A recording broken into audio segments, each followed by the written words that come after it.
Welcome back to the quick fix, the Volvo Ocean Race. Well, it is leg 11. We're 2 days in, 2 days, 6 hours. And frankly, if you're watching this, you know the stakes. We are here looking at live shots from Team Mafre as they are now in the lead and looks like they're extending on Dongfang Race Team. So it is all to play for right here, right now. I'm joined in the studio in Alicante with Sally Barco to get her perspective on what these conditions are like. They are ripping along here. What a cool experience we get from the Heli. Yeah, this is awesome. Such a gift. So just to put this in perspective as to where we are in the world, the boats are basically parallel with the Danish coast, 6 miles off it. The wind conditions at the moment are 29, 30, 31, and as you can see, the boats are reaching. Looks like, well, if we can get a shot of the masthead, we can determine whether it's 1 or 2 reefs. I would say 2 at the moment, looking at that pocket at the bottom. But reaching at, broad reaching conditions of true wind angle of about 120, thereabouts, in 30 knots, J1 and J3, and obviously fully stacked, docked and loaded. Whatever you want to say about this, this is awesome.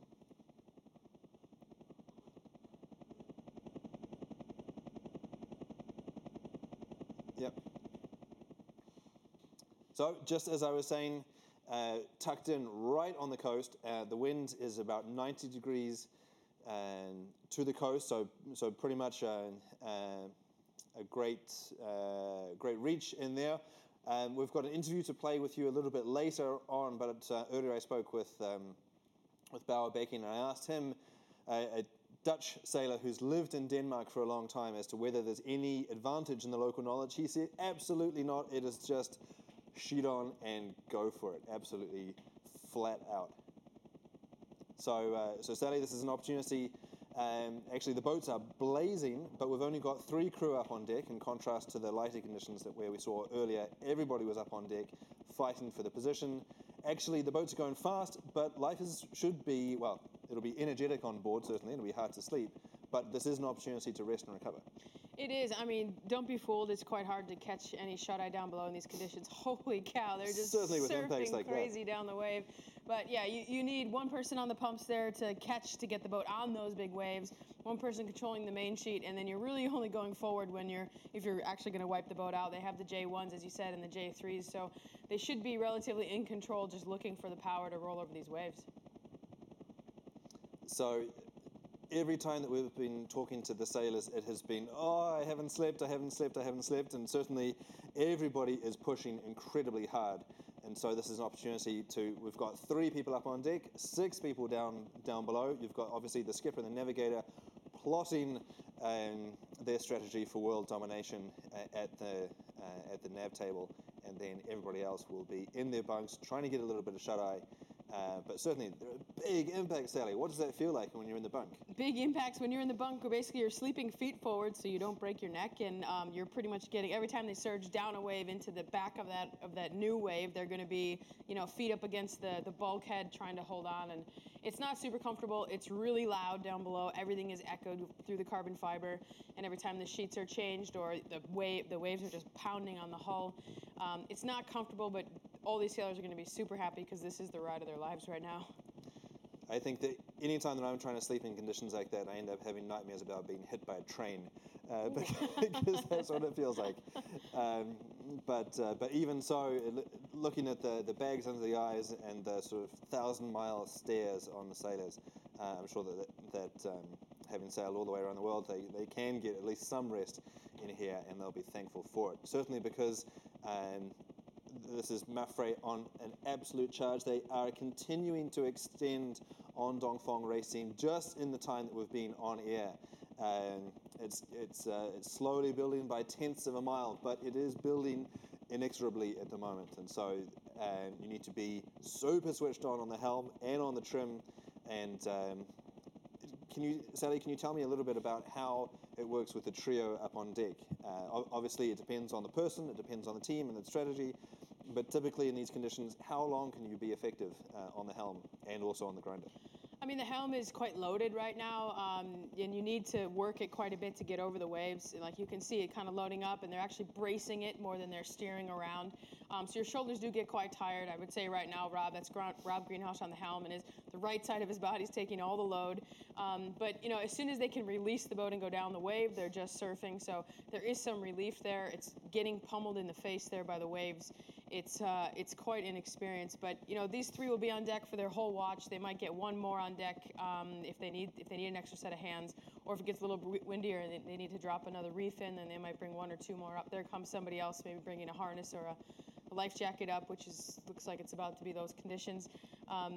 As the waves get stronger and powerful over the deck there, that leeward position on the pedestal can be quite dangerous, and we've seen people get washed away. But it's also super hard to be the windward position on the pedestal because it feels like you're falling down a cliff the whole time. Just given the heel, and so it is better to be looking uphill rather than falling downhill when you're on the grinder. And then also talk to us about the things that you can be tweaking in these conditions. That you've got massive variations in the speed that leads to massive variations in the apparent wind. So the trim, you can't be too precise about it because the boat's going all over the place. But one thing that I'm thinking about, you've got the stack in place, but you can also trim how parallel the rudders are or not. And so with a big heel angle like this, then can you talk us through that process? Yeah, so you can change the toe in of the rudders, and what they'll be looking for now is just basically, well, they all have their own settings, but they'll be setting them as straight as they can to just let them rip through the water and have less. It's based on the heel angle, but there is a mechanism in the back of the boat there. But it's pretty hard they'll have it set for their condition. And right now, their biggest control they have is their main sheet. They have the runner load at max. They have the tack loads, set to keep the rig in place. And the traveler is actually set as well because that's run from the primaries, which are more in the middle of the boat there. And they really want to get max weight aft. They have that windward aft water ballast full as well, which is straight underneath that stack. And if you would have a chance to go down below there, you would be, fully stacked, very, very in the back of the boat. And I wouldn't be surprised if there's a couple guys sleeping, right on the floor in the back.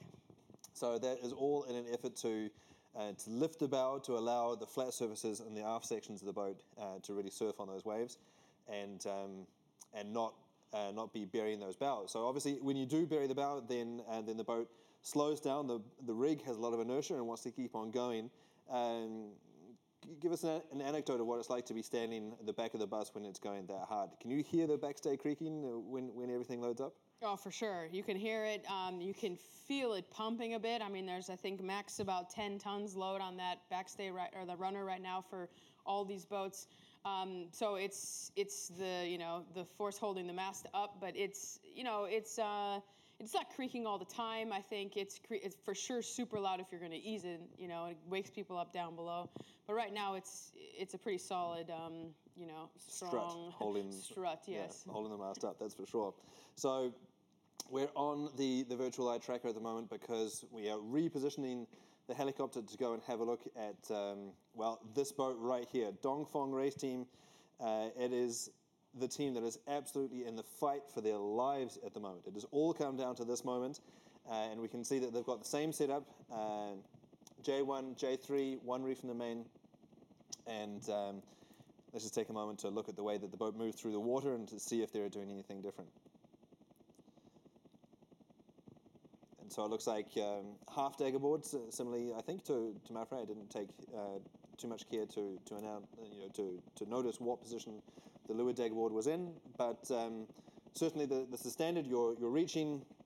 You don't need to be throwing the boat to windward and trying to crab your way up. So you just want to have a little bit of dagger board in the water to give you sort of thrust forward and to stabilize the boat, particularly because as the boat heels over on those big waves, and particularly in the gusts, then the keel comes very close to the surface of the water. So you need to have something. You need to have some grip that's going to drive you forward.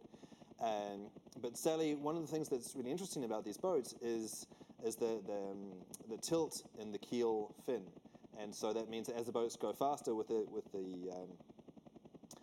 keel all the way out to the side, then it actually starts flying the bulb and makes the boat more unstable, if I understand correctly. So given that, it's not just a case of lock and load like it was with the Volvo 70s, how would you be setting the boat up? Are you playing the keel to make the boat go fast in these conditions? That's a really good question. What happens is in the downwind conditions, maybe not so much in this. If they're sailing, that 100 true, if they get a bit wider, then you might be playing with a little bit less keel. So you can cant the keel 40 degrees to windward there to have max riding moment. And once you start surfing down waves out of control, you would use less cant in the keel to keep the boat a bit more stable. And what that does, it produces less power, but it creates more consistency. And I would imagine that's what we're seeing. So we're seeing Dongfeng, slowly losing over the last couple of hours, just slightly. You're talking 0.1, 2% of boat speed. And, that might be a little bit the difference where maybe they're playing a little bit of keel more consistently on MAP3, or possibly it's just purely driving skills. It's hard to say. Hard to say. So it could be boat setup, it could be the monkey on the wheel, and the technique of sailing through these waves, because frankly, these conditions are spectacular. First off, it's amazing to be able to see these boats fully wound up in the middle of the race and have the opportunity to get the helicopter on board, and what a luxury this is. But here we can see, as I said, they're absolutely fighting for this race.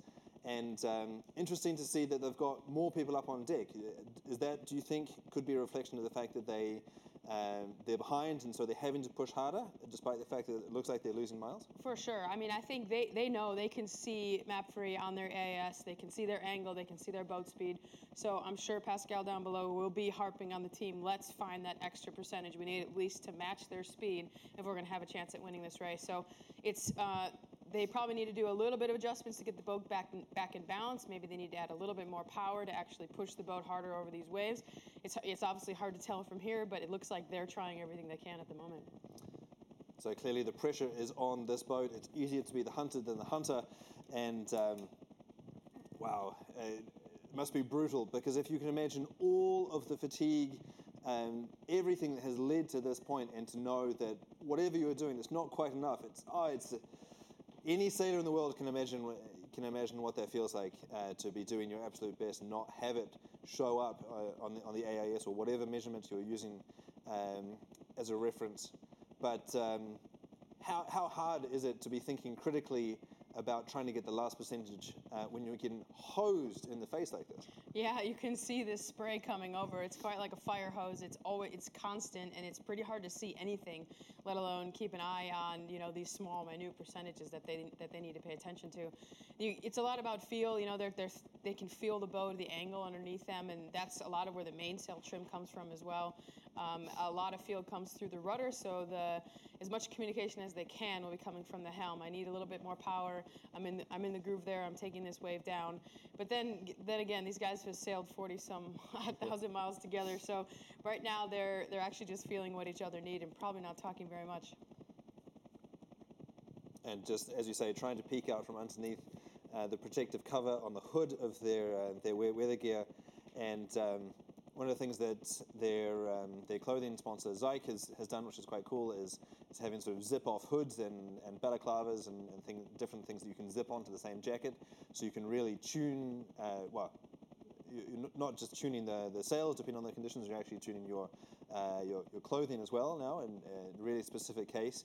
But I'm kind of surprised to see that they don't have helmets with visors on in this condition, because with your hood slammed down over your eyes, and then with the face protection in, you're looking through a slit, almost like a medieval archer. And when you're getting hosed like that, you can't see anything, can you? Yeah, you can't see much. I used to wear some clear glasses, so that was able to keep the hood off your face a little bit, but you only need a little bit to see through, so you want to keep your faces protected as much as you can. It's not easy conditions there, and you can see they have their life jackets on, they're clipped in, they're being as safe as they can, but they're also pushing the boat as hard as they can. There's someone in the cockpit there probably just relaying a bit of information from down below about the mode or maybe something to change, but quite epic. To me, it feels like Dongfeng are plowing the bow a tiny bit more than MAP3. We saw MAP3 kind of leaping over the waves and having huge, long, massive surfs, and that might, turn into the consistency and speed, but it's pretty hard to measure from here. Yeah, I was about to say that. Is that a question of the way that they're taking the waves, less well, plowing in, or the way you set the boat up, or just that they're pushing harder? But whatever it is absolutely incredible. If you think about your average sailor, I did a lot of sailing in the Solent and the south coast of the UK, for example, and none of the people. There we go, and there is. No, that's Team Maffrey looking really, really close just out there, being the carrot, being the hare that they're chasing. But for your average sailor, basically nobody has ever hit 25 knots in their life, let alone this is the speed that these guys are sitting on, and they're doing it with no sleep at all. And so this is one of the things that really sort of separates the Volvo Ocean Race pros from your average sailor. Is obviously you've got a pretty sweet boat, perfectly prepared, and so you're ready just to push hard. But it's the opportunity to, as you were talking earlier, to maintain a clear head, to push hard and not go woohoo or freak out in these conditions. You need to keep things on an even keel, if you will. Yeah, and I think we should remember that this is the normal life for these sailors right now. This is what they live for the last 9 months, and they don't even have to think anymore how they pack their bags. They know exactly what they want. They know what layers they're going to put on, probably from every turn of this last course, and exactly when they're going to zip those hoods on or not. And they're just, they're in the groove, and they're not thinking about the details because it's so much of a habit for them. It's second nature right now, and. Fantastic to see this perspective with the virtual eye tracker, because underneath those name straps for the boats, as we saw the red minefield that is waiting for them. Those are all of the TSS traffic separation scheme, or the exclusion zones. Look at that. That is an absolute navigator's nightmare. You can see the Hague is sitting pretty in behind these protective barricades that the race committee has put in place. And so as a navigator, you're in on your little plastic chair, getting bounced up and down in the boat that is leaping over the waves and plowing into the next one, and trying to find your way through that. And trying to keep your lunch down as well, which can happen down there. As you get tired, it happens to the best of them. You can feel quite sick, but you're right. They have some serious decisions to make here. Not only these first little ones to avoid. Remember, if you touch into a traffic separation zone, you have to go back out the same way you came. So can you imagine that? They're ripping downwind at 30 knots, and if they touch into it, they have to turn around and go back out the same way, and that would be an absolute game changer. That would be so demoralizing. Certainly, we didn't see any unintended impingements of the ice exclusion zone that I can remember, but certainly in the Vendée Globe that I did last year, then there were certainly a couple of boats that were crept in there by accident with a navigational mistake, or the sailor, who is thus the navigator, fell asleep and the boat sort of crept in there by itself, and so it's brutal. The idea that you're in the middle of your race, fully switched on like this, and to do a U-turn is horrendous. So we're now back with the helicopter, and this is our helicopter hunting Vesta 7th Hour Racing. Big sea state. We've got 30 knots of wind, and the sea state is really developing, because remember, just a few hours ago, there was basically no wind at all. And so every single minute that ticks by, obviously you're getting sprayed in the face, but also you're getting your playground is evolving, right? That in the way that the waves change with the angle and the strength of the wind. And Sally, can you give us a little bit of perspective on that? Once you feel like you've got it all set up, something changes. Yeah, you really have to be super aware of the angles of the waves, and that might have been as well. I mean, even if you're just a little bit to windward or leeward of another boat, your wave angle might be a little bit different. And as you said, as this front is developed, the wave angle has changed as they've been ripping along, and it matters a lot. And the easiest place to feel, you can feel it all over the boat, but once you get on the helm, you can really feel a difference from A to B. If you need to be surfing down the waves more, or if you're actually leaping over them, and how much more power you need. And I mean, what a really cool shot here as the sun is setting behind Vestas, and they are just ripping down towards us. Yeah, this is amazing, and you can see the big breaking waves as we zoom over the crests on our way in towards our next boat. And we've got an incredible videographer, and we've got, obviously, We've got a team here of 3 people, I think, up in the helicopter right now. Obviously the pilot, and then who's called Will, I'm being told. So hats off, Will. You're doing a cracker job. Fantastic. Well done. And then the videographer is Matt Connor. So basically, he's got a screen and then basically a Game Boy controller. And so he's using this gyro-stabilized zoom camera, much in the same way that you use for Hollywood or nature documentaries. And then we've got our still photographer, an employee of Volvo Ocean Race, Ainoa Sanchez, who will be taking these incredible images that will sort of live with us for years afterwards. This final sleigh ride, the final countdown. It's really tough to avoid making terrible comparisons to 80s rock and roll, but you know, this is it. This is the final countdown. This is what it. Not the danger zone. I'm sorry, Sally, stop me, please. Let's move on, shall we? Let's move on. Super cool here. You can see Vestas actually have a full main going on instead of the one reef. There is just no turning back. I mean, this is huge power for them, and you can see the stance on the helmsperson there. They are holding on a bit more, a lot more action with the waves coming straight at them. You'd imagine that they're probably going a little bit faster. Yeah, but then if we look at the main, we can see that most of it is backing. That they've got a big ease, and so basically the boat is potentially overpowered in the gusts, and so it all comes down to your philosophy, whether you've got the sails for the gusts or the lulls. These guys are going for the lulls, and so you ease off. As you can see, we're seeing the main being eased even more. And what's tricky is, particularly in these sort of marginal reaching running conditions, is that well, less on a reach than a run, but if you've got a lot of surface area up at the top of the rig, that's just pushing the bow down. So keep an eye on the way that the boat is moving through the waves. We've talked about the potential differences that we saw between Mafre and Dongfeng. Keep your eyes peeled on this boat and see how they're moving through the waves as well. So, Sally, how do you think they're doing? Yeah, I mean, it's quite interesting. It looks like the boat is actually powering through the waves, maybe more consistently, than Dongfeng. But then there you go, just as you said, a big luffs in the main as the apparent wind changes. That they have to ease a lot of the sheet to actually keep the boat under control. All that really means is it's drag. Every time it's flopping like that, it's a little bit of drag. Whereas when we saw Mapfre accelerating over the waves, there wasn't much drag on the mainsail. They could do a smaller trim on and keep accelerating. Where right now Vestas probably have a little bit more starting and stopping going on. So potentially higher peaks when you do get that sweet spot with all of the power online. But there's a lot of work being done by the team to regulate that power, and really a risk of chucking the bow down into the wave. And as we saw in contrast with Mafre, they were bow was up and it seemed like it was just the back of the boat that was in the water.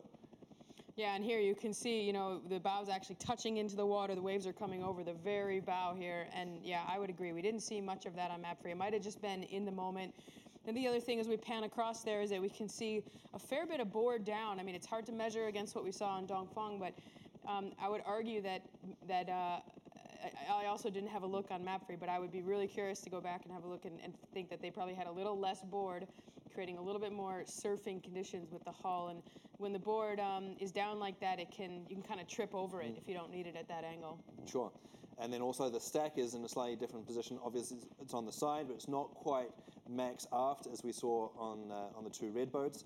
And I'm sure that the helmsperson is feeling a little bit less protected as well, because when you've got all of those sails stacked up, it almost becomes a wall, doesn't it? Yeah, it's super interesting, and I wouldn't have guessed that. I would have guessed that all the boats would be max stack aft right now, trying desperately to keep the bow up and surfing as long as they can. So, yeah, really, really interesting technique there, and it's probably something they've had before. I mean, they've obviously been in these conditions before, so something maybe they've tested, and maybe they've seen a little bit of a usefulness of having their stack at max beam, which would be a reason to have them a little bit more forward to create a little bit more riding moment. So riding moment over bow up, and potentially we're seeing this again as the. Maybe we're just picking the bad moments to be commentating on it, but it does certainly look like the bow is a little bit more down, the boat is a little bit more nosy, And it's great to hear from you, those of you that are watching this as well, and I'm delighted that you're enjoying it. Got a message here from Matthias Ulrich, who says, wet and wild, just like the VOR should be. So classic Volvo ocean race conditions, as you said. But really, the skill of being a true Volvo ocean racing sailor is the ability to deal with all kinds of conditions, from well, not even just the puffs and the lulls, but from the drift-off conditions that we saw earlier today to now. And sadly, that demands an incredible diversity of skill and mental and physical preparation. Yeah, I think you could say that this last leg of the race has given these sailors a true test to what the last 45,000 miles was, and it's all wrapped up into one 700-mile leg. And they've had the tactical challenges, they've had the sail change challenges, they've had the the blasting along downwind, big jibing, and they've had another technical little inshore race. And now they have had two massive transition zones. This last one around a TSS, and now they've had probably another sail change since then, and choosing their angle to not run into to the coast of Denmark as they're trying to now play forward into which other TSS they're going to come through to get to the finish line. Well, indeed, amazing footage. Thank you, Melissa, for your comment. Delighted that you're enjoying this as well. And certainly, as the Danish boat blazes down the Danish coast, this is going to be a special moment for this team. And interesting to see that they were pushing so hard to try and get back into us, because it was really a badge of honor for Charlie Enright that his team in the previous edition, Alva Medica, was able to win the last leg. Obviously, they had a different story during the course of the race than they did with Vestas 11th Hour. But the common expression is you're only as good as your last result. And Sally, how much is that weighing on the sailors? Obviously, the top three boats are trying to win this for the overall, but it's really everybody's pushing so they can feel good about this for the next job interview, right? For sure, and yeah, that's probably what some are thinking about. But yeah, for Vestas 11th Hour and Axel Nobel, if they would love nothing more than finish this race off with the bang, and that's what they're pushing for. They don't have anything else to gain. That was a lot of the comments on the dock. For the leg start was you're only as good as your last race, and everybody has that in their mind. But I mean, let's not forget they've just done a ton of miles around the world, and the accomplishment of finishing this race is also something that will be so satisfying for every one of these sailors. And to have it this epic finish into the finish is quite amazing. Yeah, it looks to be a photo finish as well. But right now we have the opportunity to dial into Vestas right now, and we can get a little bit sort of more up close and personal with exactly what this looks like. And the thing that immediately jumps to mind is that even though the image is a little bit pixelated there, is that we can see these incredible oscillations that as the boat goes over a wave, it dives down the next one. And I certainly know what that feels like. You've got these big accelerations, but then also, Sally, there's a little bit of trepidation because you know that at the bottom of that hill, you're going to smack something hard at the bottom. Exactly, and you're just like, that's what we were talking so much about, the stack weight and keeping the bow out, because the less you dive into that next wave, the less the boat feels like this bucking bronco, that you can keep it in control if you keep that bow above the waves, and that has to do with a lot of the steering, a lot of that board height, which I feel like they maybe were just going for that adjustment there as somebody was in the pit grinding something up. But yeah, you can feel it's a gyro camera on the back there, but you can still feel the actual big changing of motion on the heel angle. Brutal, and we'll try and get that picture back, but as you saw, it was a little bit ropey there. But even with the still shot, you can see so much going on. You can see, as you said, one person in the pit potentially making an adjustment in one of the leads for the sails or the dagger ball position. Although when the boat's going this fast, 20, 25 knots, it's almost impossible to raise or lower those foils, right? Or is that just on my boat? That's probably just on your boat, yeah. I mean, we have the pedestals and that pit winch, so you can do what you want with the board. And as you say, the same thing with the leads. So the leads are all being trimmed there on that leeward or any of the forward winches, which there's up downs, and then you have the pole height as well, so that that pole is sticking out and it's holding that J1 out away from the boat, and you can raise and lower the height of that pole for power and to depower as well. So super tweaky, as we say, plenty of things to adjust. It is the OCD sailors' literal wet dream out there. There's plenty of things to play with, and I've certainly heard that when you were saying on Brunel that Pete Berlin, for example, was particularly attentive to all of the different things that you can adjust. For sure, that's what you don't have to go over his track record or his what's on his resume, but that's what makes him one of the best sailors in the world, and what a treat it was to race with him. But one thing I noticed is that Pete's instincts are so correct, and he's really attentive to following them. Some of us that have won world championships or whatever really maybe second guess your instincts every once in a while, or I'm asking somebody else about their opinions, and Pete just comes flying in and he really follows what he feels, and a very, very high percentage of the time it's right and it's what the boat should be doing. And he's certainly a big character when it comes to the almost rebirth of Team Brunel that's got them into this position. And clearly they're going to be relying on all of that expertise as they now battle to try and get back into contention. But just, I've got a couple of people here sending in some messages. Mick Gurley, just like to reply to you. The separation from first to last at the moment across the fleet is around 22 to 25 miles. Officially, according to distance to finish, it's 20 miles, but I just measured with my calipers. It looks a little bit more than that actually out on the water. And then in terms of the ETA tomorrow, we're looking at maybe 13, but more likely 1400 UTC. So that's going to be 4 o'clock local time in Europe. Obviously, weather dependent. It is a yacht race, and I'm actually delighted, Sally, that they, whoever they are, seem to have broken the rules and potentially given us an afternoon arrival. It seems like all of the arrivals in this edition of the race have been at 2 or 3 o'clock in the morning. Yeah, what a treat that will be, especially coming into The Hague. And I think there's going to be a few people showing up to see the final edition here coming in, and what better to do it under the sun? Yeah, it's going to be awesome, particularly because the race village in The Hague is being built out on a beach, and so it's going to be awesome. I think there's beach volleyball, and there's a whole stadium being put up, almost like the Rio Olympics, where you've got stands on the beach, and lots of festivities. Obviously, this is going to be a great festival of sail, and the Dutch fans are going to love it. For sure, and I would imagine a few concerts going on and some good partying happening, as the Dutch always know how to do that. When we came in there for the 24-hour pit stop in the last race, it was epic. So I'd imagine nothing less. Yeah, absolutely. Now, certainly I've had almost a letdown after a big challenge, and finally making it to the finish line. And we've been hearing the sailors talk a lot about this sort of this drive just to wake up and make the boat go fast, and they've been doing just that for 9 months. Can you talk a little bit about what it's like to finish a big race, and you've got to either digest a win or a loss, or sort of come to grips with your result? But sort of personally, the challenge of stepping back on land is pretty dramatic, isn't it? It is really dramatic, and it can be a big relief. I think most sailors will take a big sigh of relief and a big deep breath as they have a drink and basically have the final moments with their team as they cross the finish line.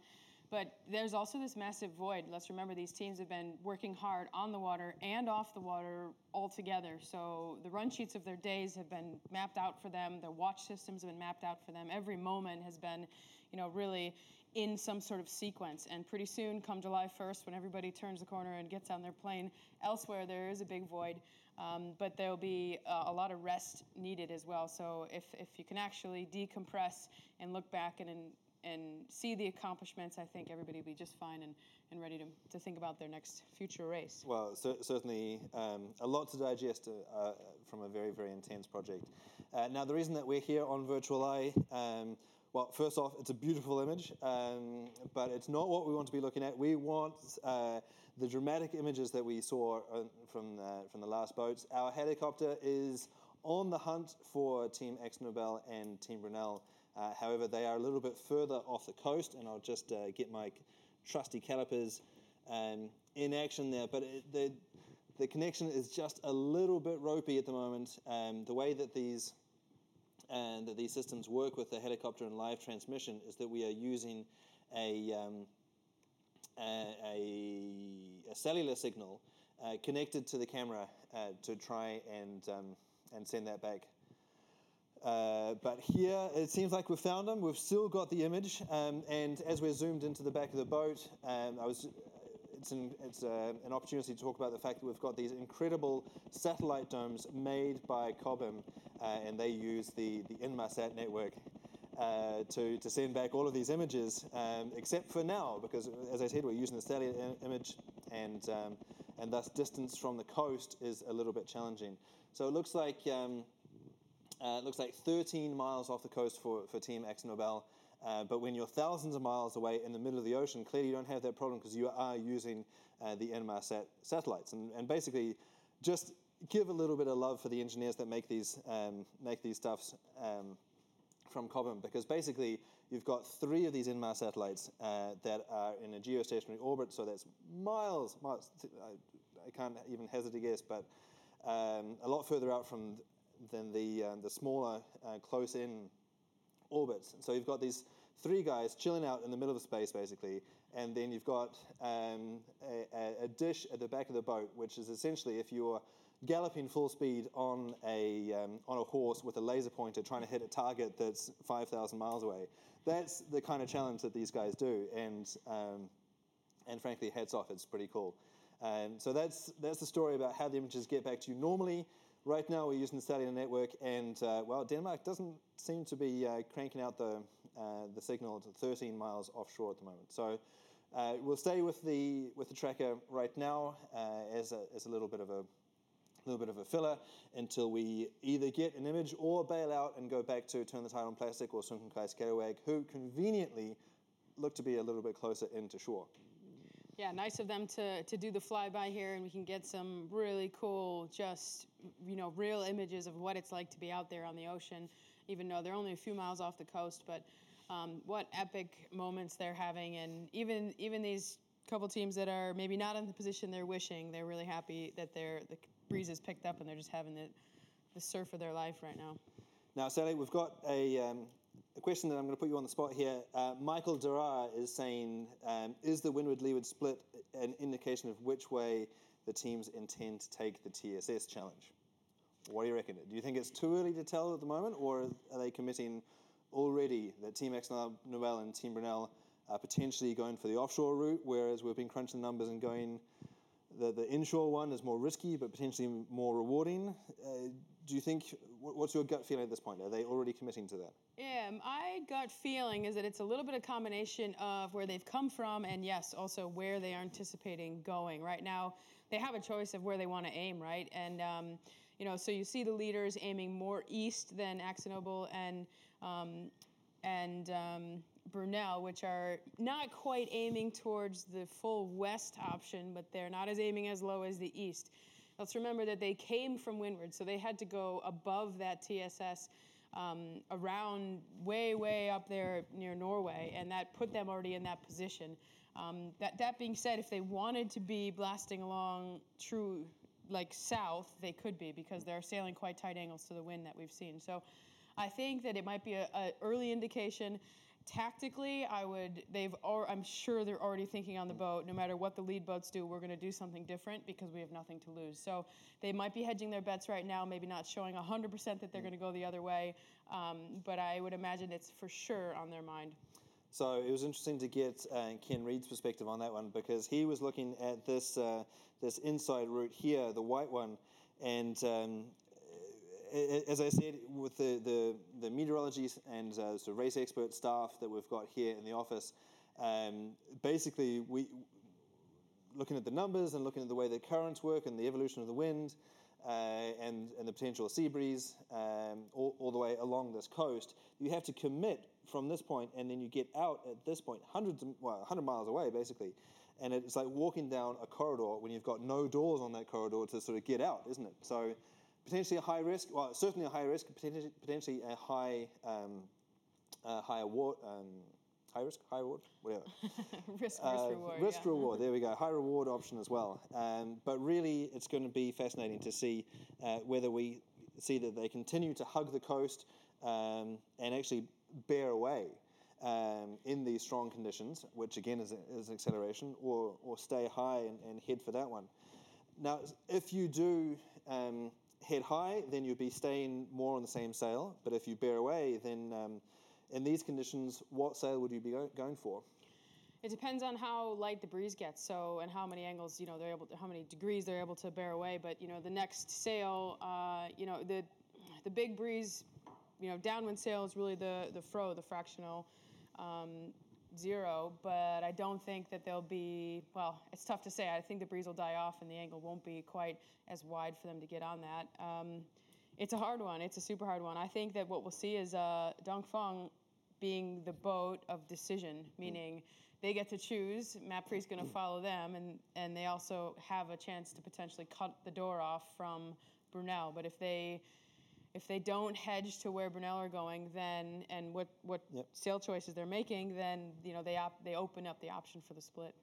All right, very good. Well, it's interesting to see your messages coming in. We are reading them all.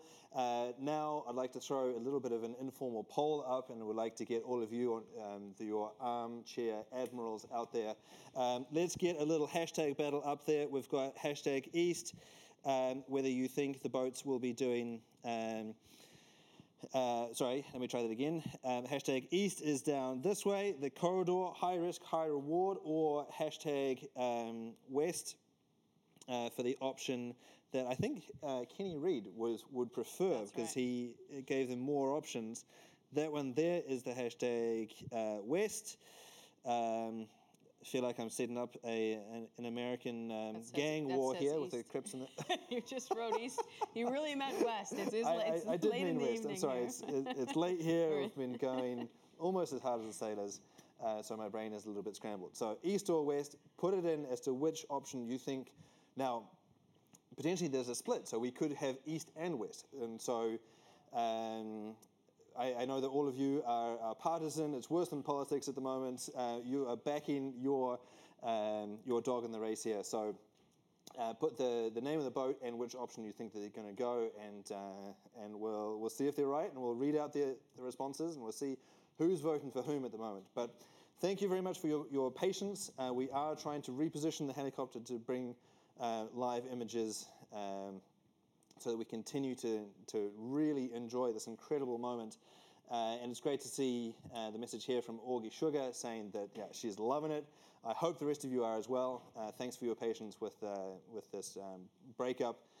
But we should be back shortly. But in the meantime, just wanted to remind you again, the ETA towards the finish line, if you've just tuned in, is due for the leaders at least around 1400 UTC. And it's going to be interesting to see whether they have been going with the East or the West option.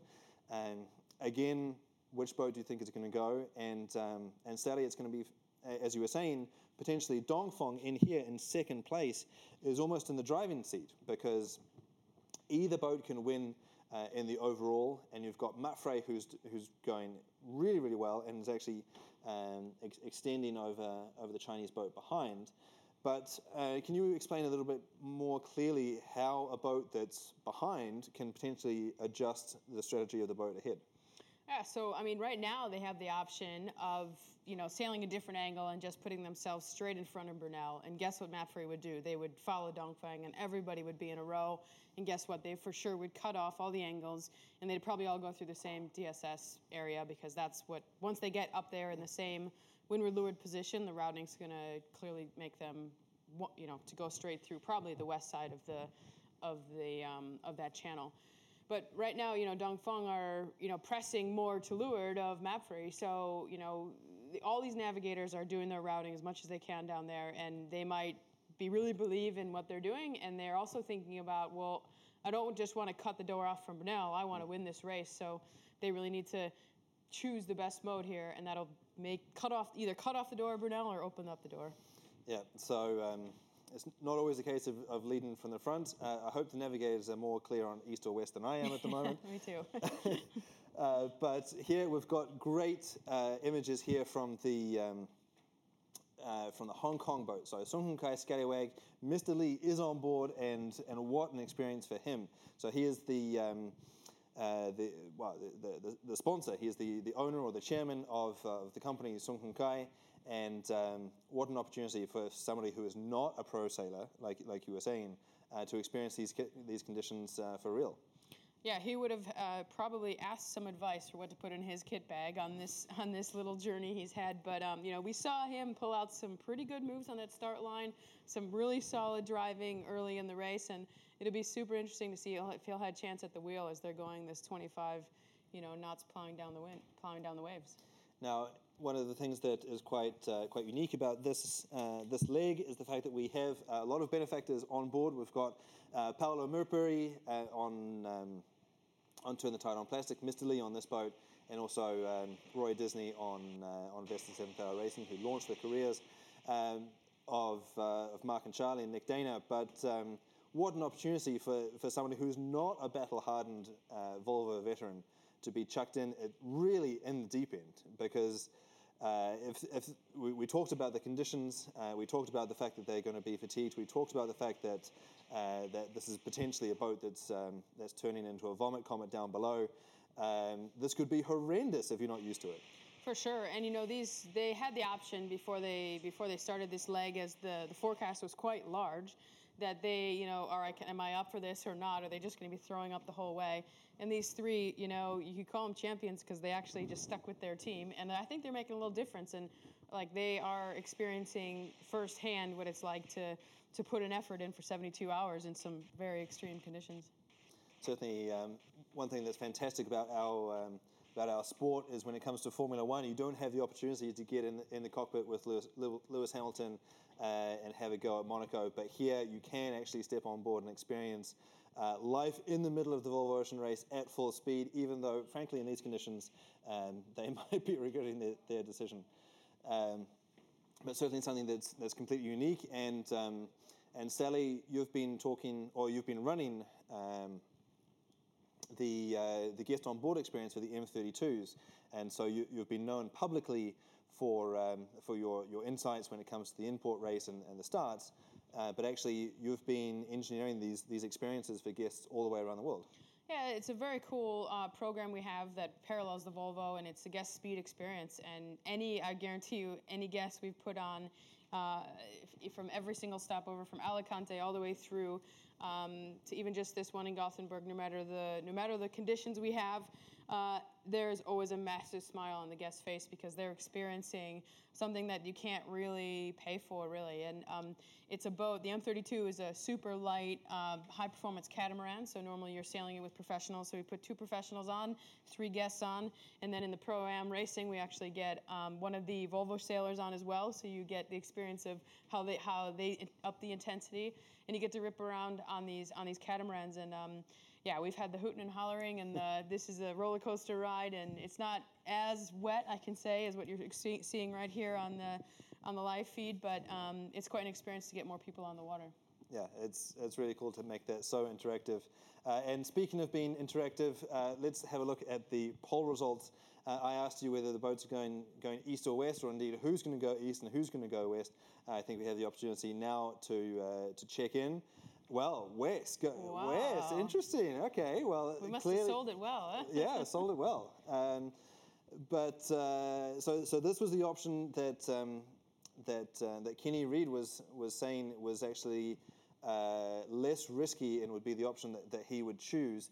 East is the one where the numbers stack up as potentially being faster, but you do need to commit early, and once you're in that corridor, in that hallway, you don't have an option to escape. So potentially you would choose that option even if it's not optimal for tactical reasons, Sally, to stay with your pack and give you more options on your approach. Exactly, and I think we're going to see some decisions. I think that was a really good question we fielded before about is where they're aiming an indication of where they want to enter this TSS, and I think that is now in the next hour. I think you're going to see it be a lot more specific, and it's a bit like what we talked about before when boats were covering each other, straight out of Gothenburg and maybe trying to get over one another or sailing a few extra meters just to stay with each other. It's the same thing. They know their destination. They know exactly the bearing to that TSS waypoint, and that's where they'll be charging along to. So, speaking of charging along, we've got, again, these images with Sunkunkai Scallywag. And just to give you some idea about the speeds involved in what is going on here, and I've got the great opportunity of sort of peeking over the shoulder of the navigator. I have the telemetry data that is updated every 10 seconds, and we can see that the true wind speed is around 26 knots at the moment. On some boats in the fleet, it is up past 30, 35. And then the speeds at the moment, it sort of averages out about around 20, 22. Some boats are up to 25. But, whatever the details at the moment, these boats are absolutely blazing. And just look at what is going on down here. We've got one crew member who looks like they're praying for salvation. Don't know who that could be, but it's certainly a really bumpy ride and just relentless, isn't it? It sure is, and I think they might have just got swept off their feet or just trying to clip on, I think, and maybe make an adjustment in positioning. Maybe they're going to take over the main sheet, but pretty clear here that there is absolutely no stack. Maybe the bag, which is the bag of the bags that the sails are up in the air, might be the only thing in the very aft corner of the stack here on Sinhunkai Scallywag, and the rest of the sails are mid-beam. So again, this was the discussion with the trade-off between max righting moment versus the longitudinal stack of getting the bow up. Now we've seen some pretty impressive waves or spray breaking across the boat. Just to put that in perspective from my own personal experience, I've had the breath knocked out of me from getting the waves. So this is not fuzzy clouds and little bits of mist coming out of an atomizer on a warm sunny day. It is absolutely full body combat when you're in there. And Sally, can you tell us a little bit about what it's like on board these Volvo 65s, which are notoriously wet and challenging in the cockpit? Yeah, I've had many experiences, but one just like yours where you're hanging onto the wheel there driving and the wave can hit you from that side angle, right where those stanchions are, straight in the chest and take your breath away, and you're at a loss for what just happened because it's so fast. The other really interesting one I had is near that primary, which is sort of in the middle of the boat there. We were going for a bit of a change, and this wave came over and swept me clean off my feet, and if I wasn't holding onto the rope, I would have been smoked right out of the back of the boat. So it's for sure not a joke. There's jack lines running up and down the boat there that you need to be clipped onto all the time when you're going forward and aft through the hatch or making any adjustments. You can just feel the power of these waves crashing over the bow, and there's no release. There's a bit of stack there to windward, blocking the sailors a tiny bit, but you could argue that it's also digging the bow a bit more because the weight's a little bit more forward. So there is not much in the way of staying dry, really. Certainly not staying dry, and we're going to stay with this great opportunity to look at what life is like on board Sinhunkai Scallywag right now. Our helicopter is repositioning to get their neighbor, turn the tide on plastic, but I'm noticing a lot of water is accumulating here on the leeward side of the cockpit. Is that ever a problem? It is, yeah, and there's some goggles for you. That gives you a good idea of what the driver can look like. If they're not going to have the helmet, they actually put some ski goggles on just to have some better visual for what's going on. And they're super active on the wheel here, trying to keep the bow, I'm pretty sure, just pumping the boat, keeping the bow up, getting over the waves. But for sure, as you see all that water crashing over the cockpit before, it's a problem because it washes all the sheets overboard, basically, and we have lost. I won't name any names, but we've lost more than one sheet, which can get pricey, and it's a big drag. And if you're going to be changing sails and you lose all your sheets, that's quite a big problem.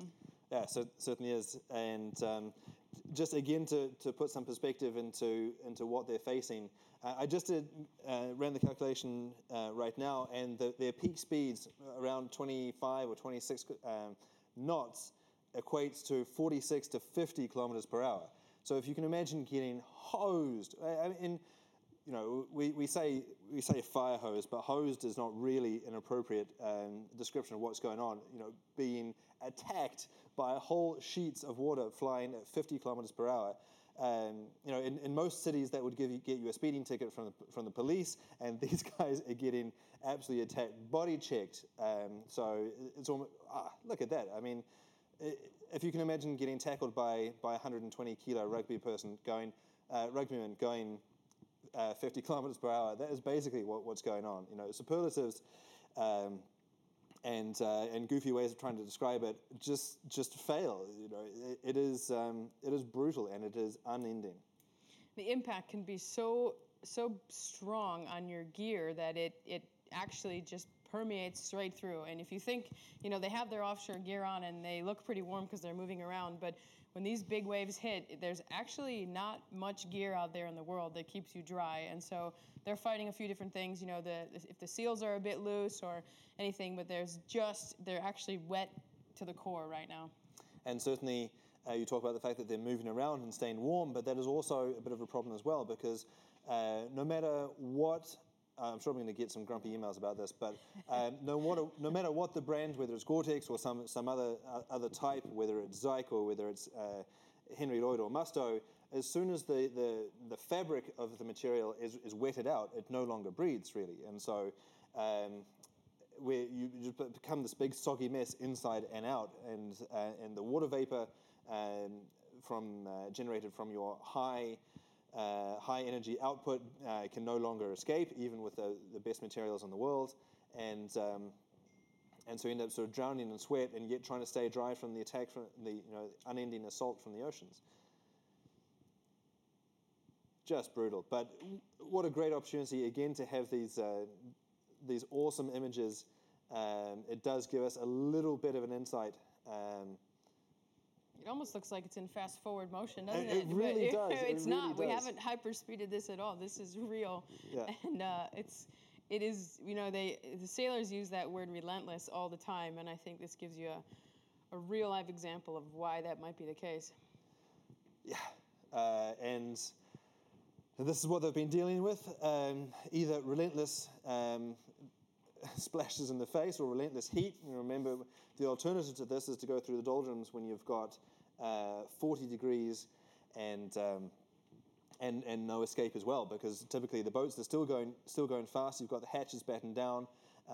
There's zero air circulation inside the boats, and conditions that would be great to sip a pina colada on a beach, are brutal as well. So the alternative is no more appetizing than this one.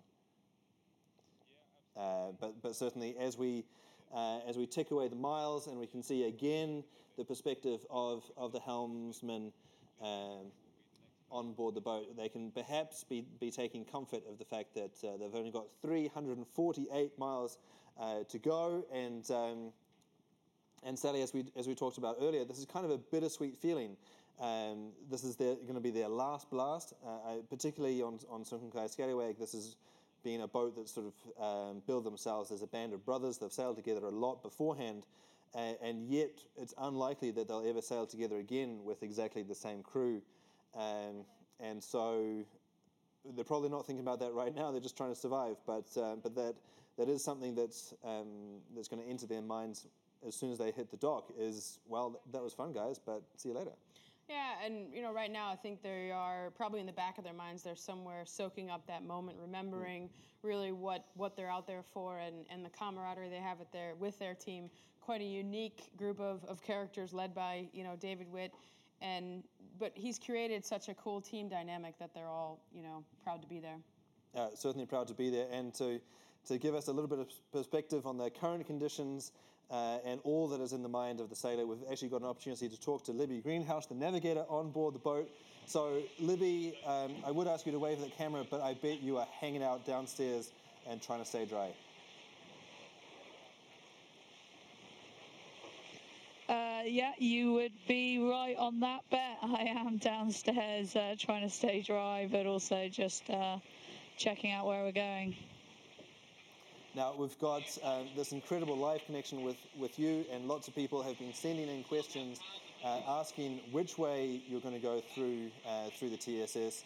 Are we going to be seeing you trucking along the beach with that corridor, or are you still putting off that moment where you commit to the strategic options?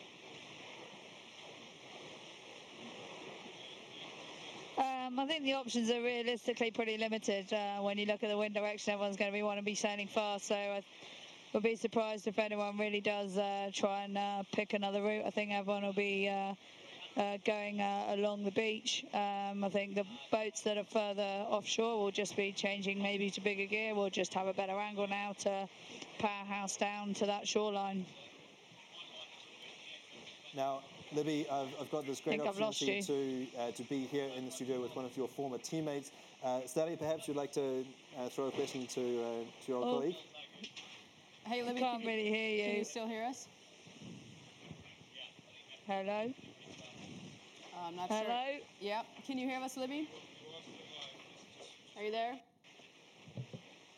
Yeah, I can hear you now. Yeah, nice.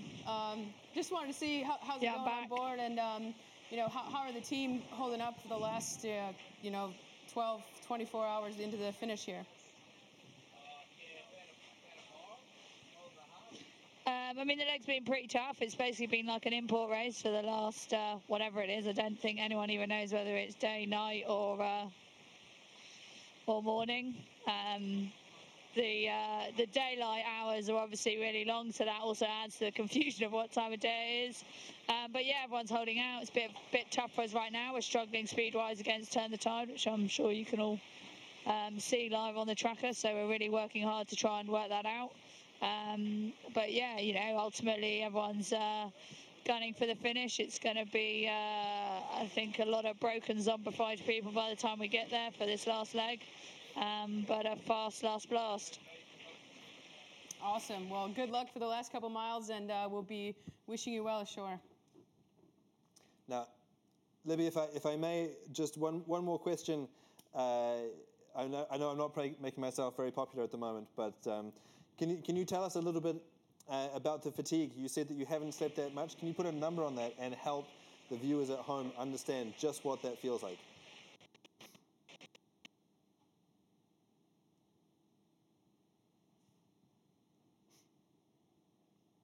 All right, sadly it seems like we're losing audio. We've lost Libby. But just look at what's happening up on the side decks here. That it looks like they're doing a restack, and so for me, Sally, that means two options: either they're moving everything aft, or they're preparing a sail change.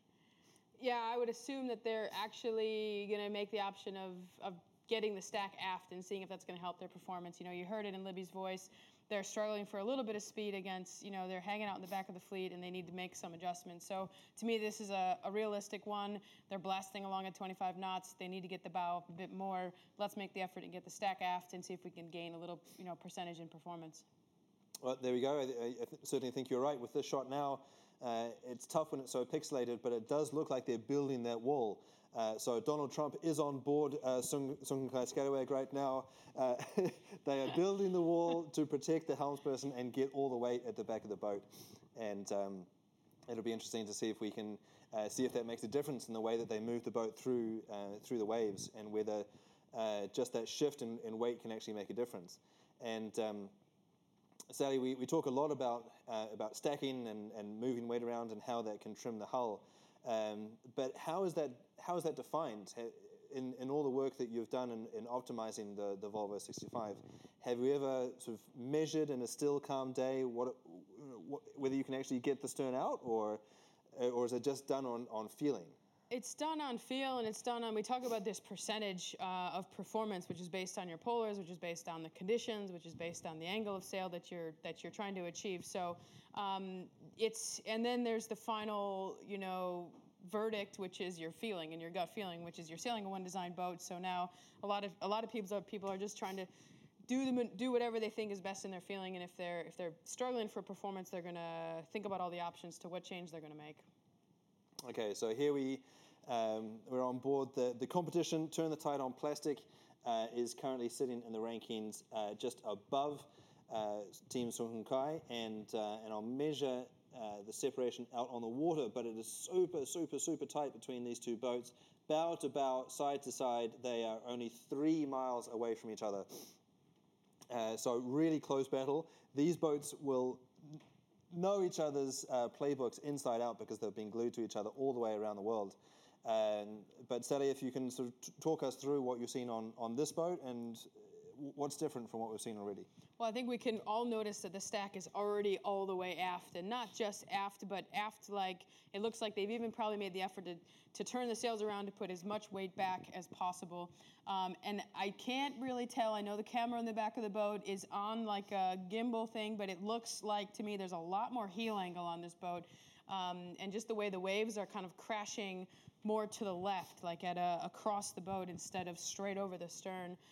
They might be trying to run with a little bit less keel, we'll see, but for sure it looks like a lot more heel angle. So these are live live shots at the moment on the stern camera of Turn the Tide on Plastic.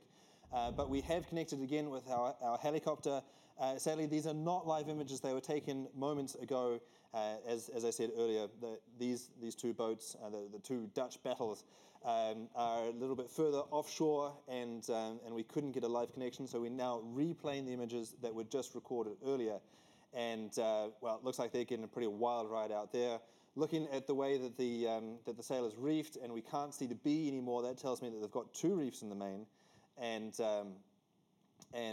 we've been talking about daggerboards as well. I just saw earlier that it looks like the leeward daggerboard is up all the way, so minimizing drag, but maybe that's indicative of the fact that they don't have max keel, but they're certainly sending it. That could be, and also, you know, we talked a little bit about the sled action, and if they don't have that board, they don't have that drag, they're not tripping over it, the boat is kind of just a bit more of a flat surface on the bottom. To me, as well, they have a lot more heel than what we saw in MapFrey, so if they're a little bit more wind or what, but that could also be an indicator of less keel.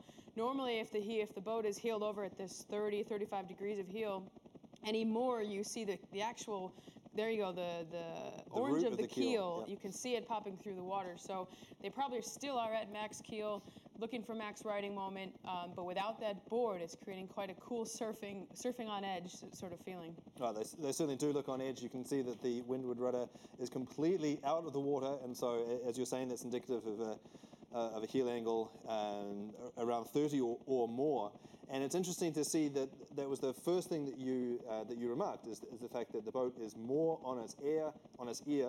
And actually, we were hypothesizing that maybe it was this super heeled mode that worked really well in reaching last time for Team Brunel and allowed them to grind down first Dongfeng and then finally Team Mapfre and take the win on the leg into Gothenburg. So maybe this is their secret sauce. Yeah, it's no secret that heel is turning into a friendly advantage on these boats. And when we first started sailing them years ago, when they came out, it was crazy to think that we were ever going to be up at above 30 degrees of heel. And now recently you're always between 30 and 35. I mean, I've even seen 42 degrees of heel cruising along, and that is crazy. It feels like you're totally wiped out, but the boat's performance increases. So there's something to be said about the dynamics of the boat and how it is able to be on its edge like this and plowing through the water. Well, yet another sadistic characteristic of the Volvo Ocean Race coming to light right there. But that's an opportunity to talk about the hull shape of the water and of the boat. And so basically since 2004, all offshore boats have had this hard chine, this hard 90-degree angle at the bottom corner of the hull. And so sadly, I've certainly felt it on boats that I've sailed on, but it sounds like that corner digs itself in, and it's almost like a V hull of a motorboat at that point. It could very well be the case, and you can kind of see it there. It's completely in the water, and I know the rudder is there as well, but it's making its own kind of wake off the stern. And it's also, there's less of the other boat in the water when that's in the boat, when that's digging into the water there. So, is it reducing drag as well by being so heeled over, and it's actually enough riding moment that it's not wiping out, which is impressive. If you put many other boats at 30, 35, 40 degrees of heel angle, they're actually going to wipe out on their ear, round up into the wind, and completely stop. For some reason, the balance of these boats is a little bit different, and that hard chime on that leeward corner, on the outside edges of the hull, probably has a lot to do with it. And also one advantage of heeling over a lot as well is that you're pushing on that edge, and that actually helps to lift the bow as well. And we can see that in contrast to some of the other boats that we've seen recently, and the bow again is up just like we saw on Mapfre. The boat looks really free in the waves as it moves along. And when you get that knuckle of the bow in the water for a long time, it actually limits your opportunity to steer freely. because you're having to push water on the side of the hull. Whereas if it's bow up, it's skimming along, and you can be much freer for the helmsman. Now, Sally, you were talking about sort of resisting the loads on the helm, and we're zooming in now on the helmsperson. Can you just sort of give us some idea about the physical load of what it's like to drive these boats? You know, is that the equivalent of hanging on to a 20-kilo kettlebell, or what does that feel like? What, compared to something in the gym, huh? Yeah. Like, yeah, I don't know about that, but right now, I mean, for sure, there's a resistance when the bow digs, as you say. Quite interesting now, there isn't anybody on the main sheet handles right now, so they feel like this boat is super balanced, which means that there's probably not a lot of load on the helm, and they're cruising along, they're looking at the helicopter, but I really think that, you know, the heel angle here is what's driving the boat, and when you're up there on that pedestal, you feel, because you're standing at such an angle, so your eyeballs are level with the horizon, so you don't feel super out of whack with the heel angle. But if you're standing there holding the main sheet or at the pedestal grinding, you are like, there's a mountain to climb here, and you can't believe how heeled over you are, and it's super uncomfortable. So it's definitely a feeling there on the helm that they have to drive the angle of heel and make sure that the crew are okay with holding enough power on it. And sometimes you can get stuck into not having enough main sheet on, letting the boat really lose its heel angle, and then it will become super physical on the helm, driving it through the waves. But at this like power reaching angle, it's not, it's effort, you know, you saw different techniques. Some people are more active on the helm than the others, but right now it's about tracking the boat. When you get big surfing, downwind conditions, it can be super hard to pull the bow out of a wave, out of it rolling into a Chinese jibe, and that's where you really get a lot of shoulder movement and a lot of back, you know, power from your back and your legs actually trying to, you know, force the wheel out of a wipeout. Yeah, certainly takes a lot of attention. And you're talking about being up on that platform. Actually, I remember a question from a long time ago, earlier in the race, asking if the platform was sort of gyro stabilized against the heel.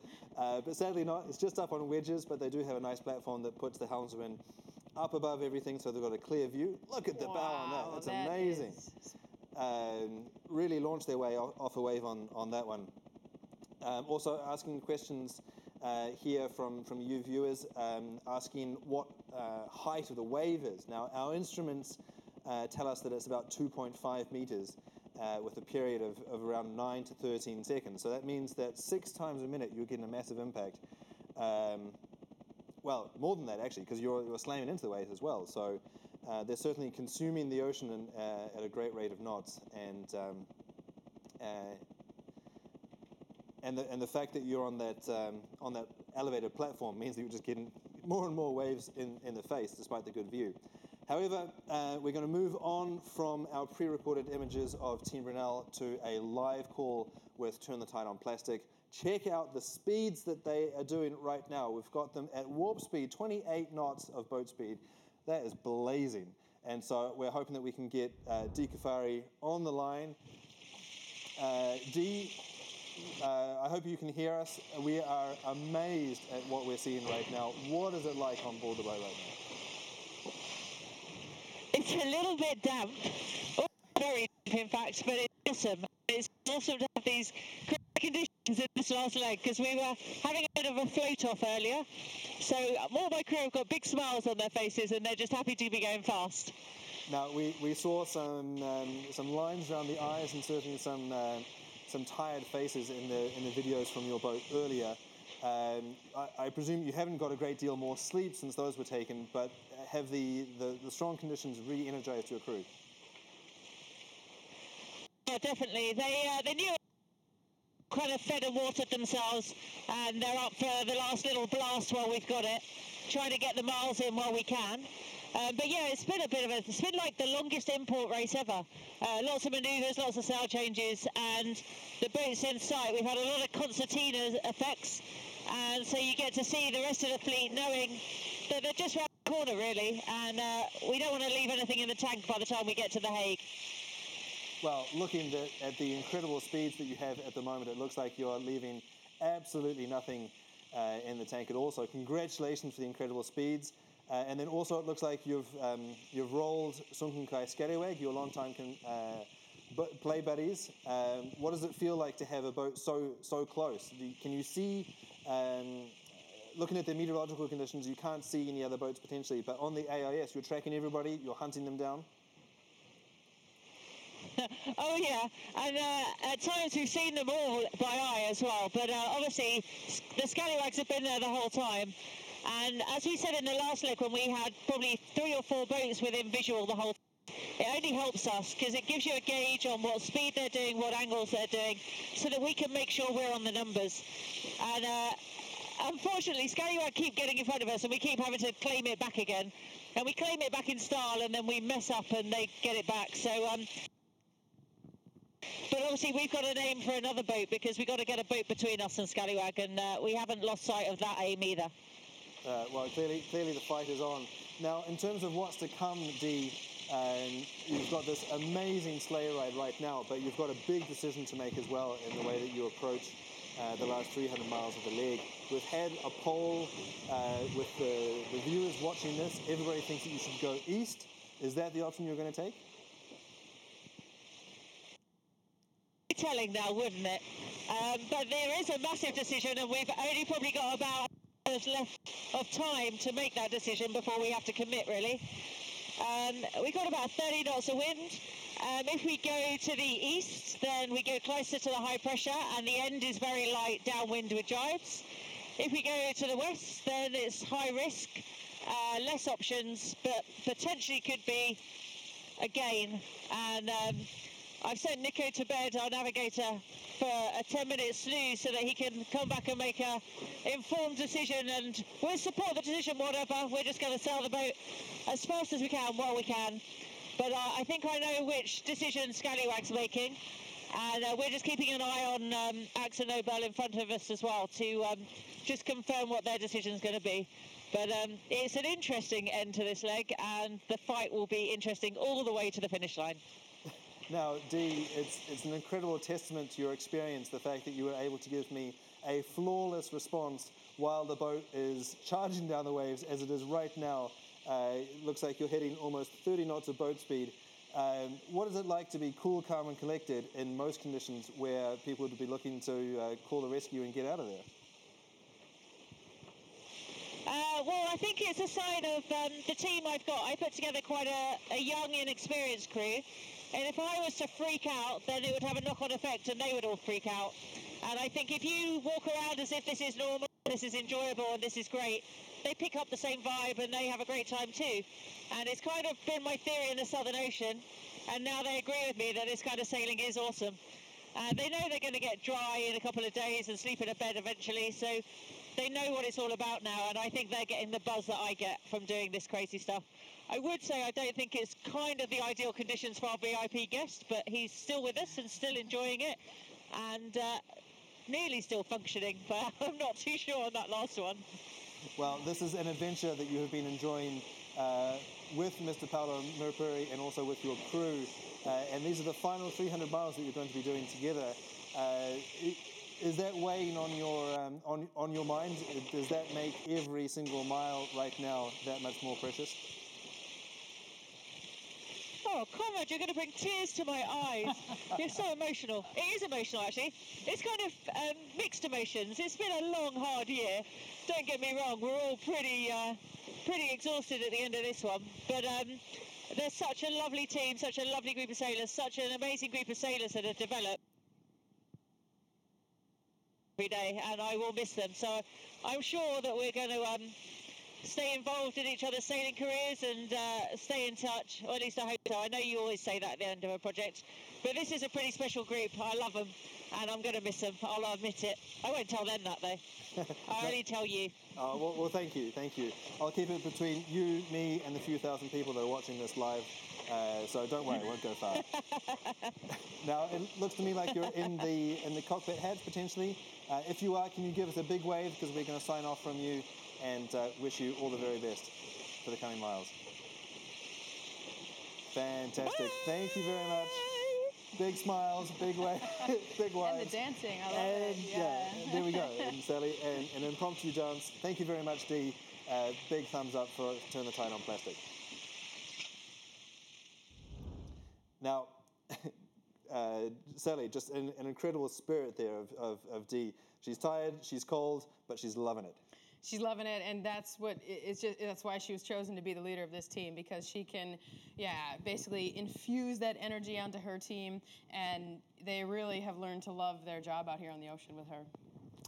They certainly have, and it's been incredible to watch their journey, their evolution. And another boat that's been on a bit of a wild ride as well lately is Team AkzoNobel. Now, again, these are pre-recorded images from just a few moments ago, so they are still current.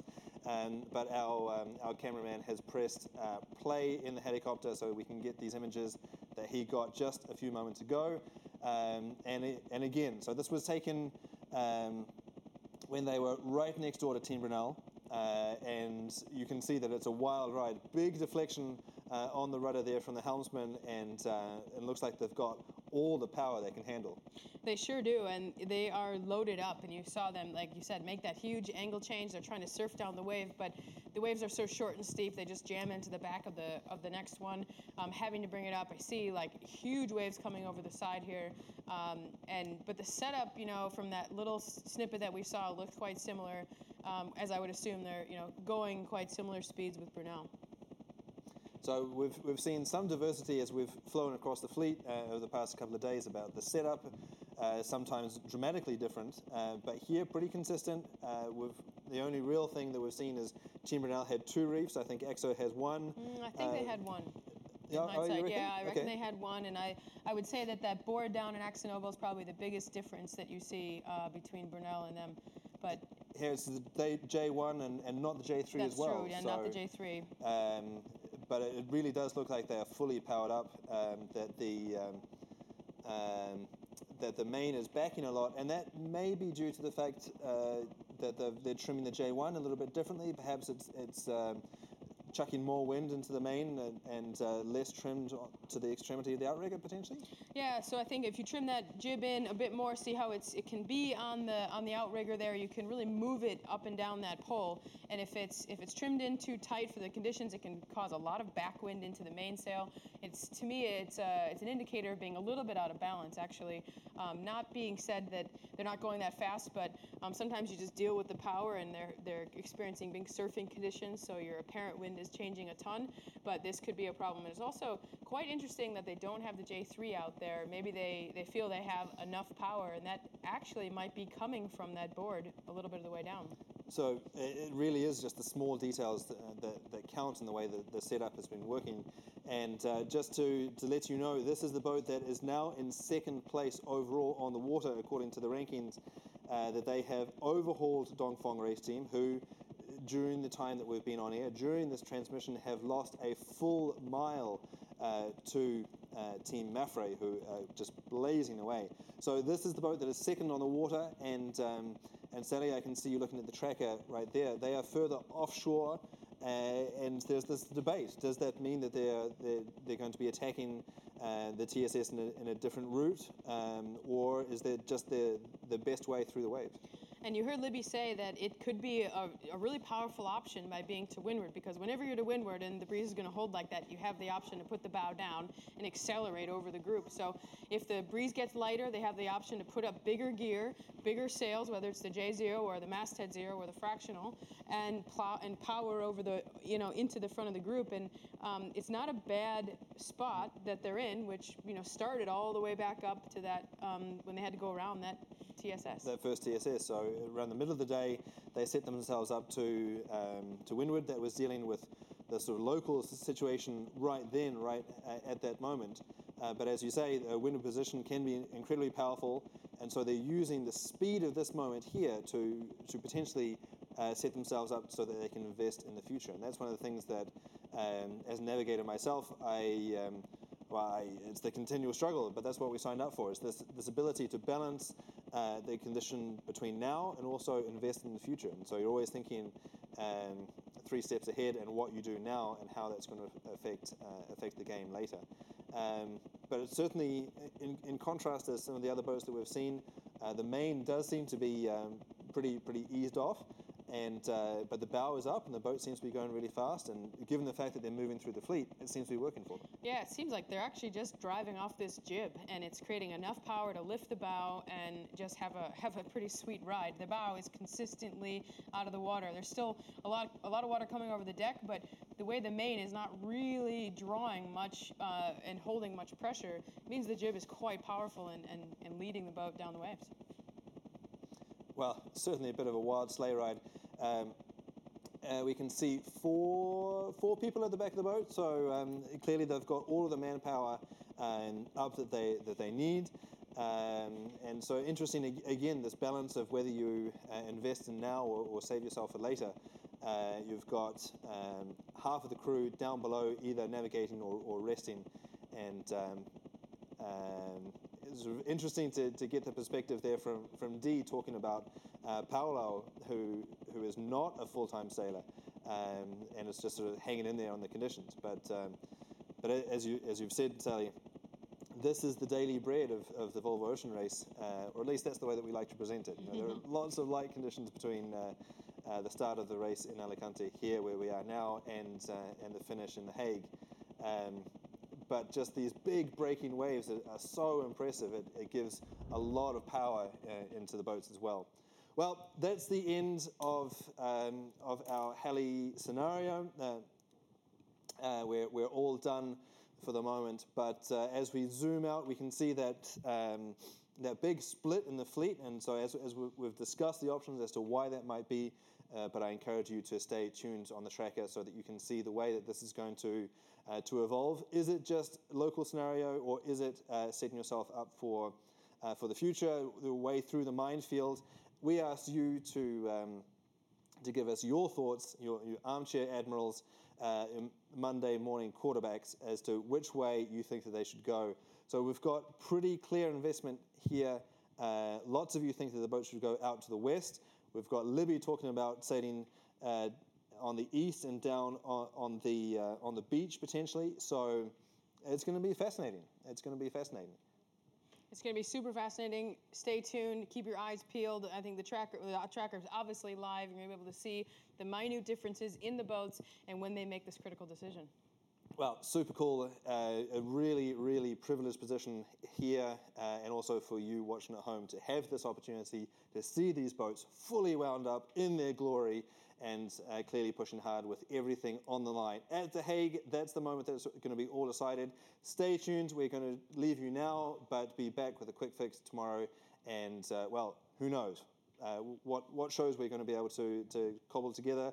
But we're going to have live Heli, we're going to have analysis, we're going to be talking to the boats, we're going to run ourselves ragged just like the sailors in trying to bring the story to you. And I hope that you enjoy it. Stay tuned.